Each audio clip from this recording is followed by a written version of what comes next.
Bonjour, ici Romain Christ du blog sortir-du-rsa.fr. Aujourd'hui, je vais vous parler de pourquoi il faut créer un blog quand on est endetté. Mais avant, je vous rappelle que vous pouvez recevoir gratuitement ma sélection de livres sur l'indépendance financière en cliquant sur le bandeau qui apparaît sur cette vidéo. Donc effectivement, aujourd'hui, je vais vous parler un petit peu pourquoi il faut créer un blog lorsqu'on est endetté et encore pire lorsqu'on n'est pas loin d'avoir des saisies d'huissier. Donc c'est une sorte de petite astuce qu'il faut savoir au cas où, on ne sait jamais. Donc effectivement, pourquoi vous devez créer un blog et pourquoi vous devez, pourquoi pas, eh bien en fait, vivre de votre blog, devenir blogueur lorsque vous êtes très endetté ou lorsque vous avez une saisie d'huissier qui arrive ou que vous en êtes pas loin. Eh bien, tout simplement parce qu'en fait, lorsque vous avez un blog, il est insaisissable. Je vous explique. Lorsque, par exemple, un chef d'entreprise, lorsqu'il a des dettes, professionnelles, admettons qu'il ait un local et qu'il ait, par exemple, des machines-outils à l'intérieur, lorsque le chef d'entreprise est fortement endetté, donc au niveau professionnel, un huissier peut saisir les machines-outils lorsqu'il y a, par exemple, liquidation judiciaire et qu'il y a des fortes dettes.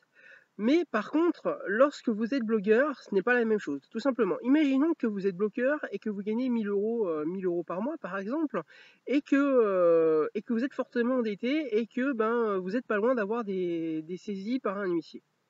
Donc déjà, sachez, donc c'est pas le sujet de la vidéo, mais sachez déjà qu'un huissier ne peut pas tout vous saisir, ne peut pas saisir vos biens, ne peut pas saisir certains biens personnels, style table, lit, etc.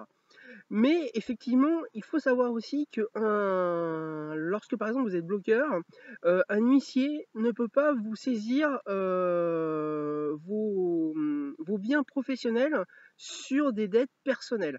Par exemple, donc si vous êtes blogueur, votre outil professionnel c'est l'ordinateur. Donc il ne peut pas le saisir tout simplement parce qu'en fait vous travaillez dessus, donc c'est un outil professionnel et donc il ne peut pas vous le saisir. Ça c'est une première chose. Deuxième chose, lorsque vous créez un blog, vous êtes bien d'accord que c'est immatériel. Donc un huissier ne peut pas vous saisir votre blog, c'est impossible.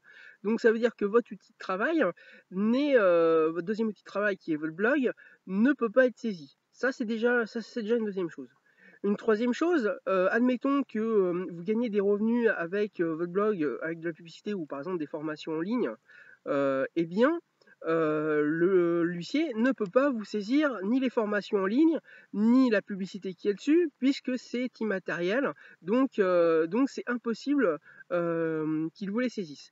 Donc la seule chose qui peut vous saisir, en fait, c'est l'argent qui arrive sur votre blog. Mais sachez que, ce sont les revenus de votre blog. Mais forcément, il ne peut pas tout vous saisir non plus de ces revenus-là, puisqu'il doit vous laisser un montant minimum dessus, donc qui est équivalent à un RSA, hein, à peu près.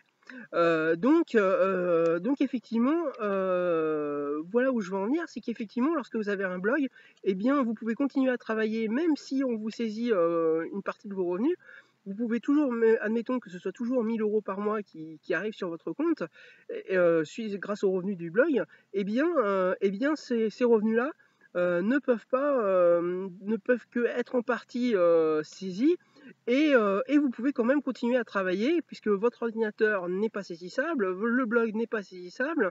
Ce qui vous sert à faire des revenus, donc que ce soit publicité, Google par exemple, ou formation en ligne, ne peut pas être saisi non plus. Donc cela veut dire que vous pouvez continuer quand même à travailler. Donc ce qui n'est pas, comme je l'ai pu donner l'exemple au départ, ce qui n'est pas le cas d'un entrepreneur qui serait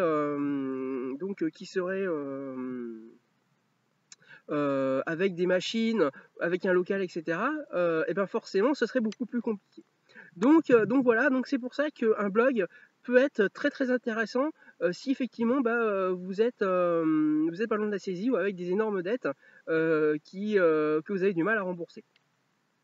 Voilà, c'était Romain Christ du blog sortir-du-rsa.fr.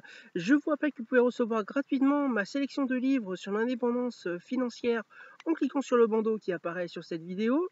Je vous rappelle également que vous pouvez vous abonner à cette chaîne YouTube en cliquant sur le bouton s'abonner qu'il y a en bas à droite de la vidéo.